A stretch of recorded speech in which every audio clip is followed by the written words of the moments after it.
बॉसची नवीन car बघून employee खूप खुश झाला आणि बोलला, "वा बॉस, काय भारी गाडी आहे." बॉस त्याच्या खांद्यावर हात ठेवून बोलला, "हे बघ, तू जर इमानदारीने काम केलं, मन लावून कष्ट केले आणि वेळेवर आला आणि सुट्टी नाही मागितली, ओव्हरटाईम केला आणि टार्गेट पूर्ण केला, तर पुढच्या वर्षी यापेक्षा भारी गाडी घेईन मी."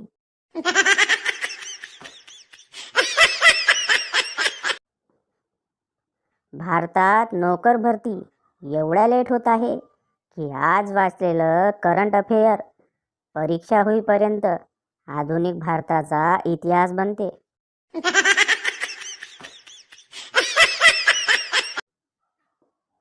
आमच्या वेळेस आमची दिवाळी शुद्ध लेखन आणि 30 पर्यंत पाढे-पाठ करण्यातच निघून जायची.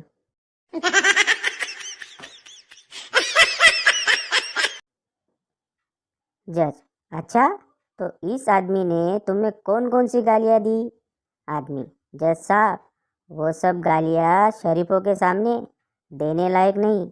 वकील, अच्छा, तो हम सब यहाँ से चले जाते हैं, तुम जज को सुना दो.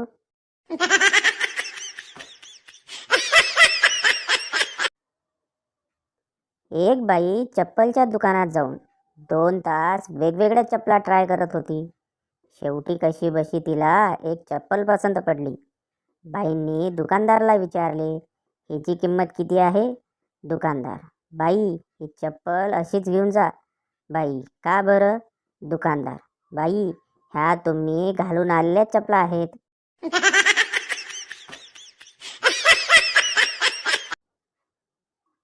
सकाळी चहा घेताना कप हातातून निसटला, पण मी तो पडू दिला नाही. हसत बायकोकडे बघत म्हणालो, "वाचला." बायको म्हणाली, "वाचला नाही, वाचलास." एका शब्दामधला सहचा फरक, पण दहशत जाणवून गेला.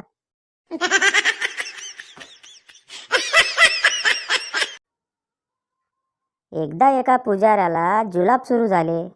तो डॉक्टरकडे गेला. डॉक्टरने औषध दिले. जाताना पुजाऱ्याने विचारले, "काय काळजी घेऊ?" डॉक्टर शांतपणे म्हणाले, "शंख जोरात फुंकू नका."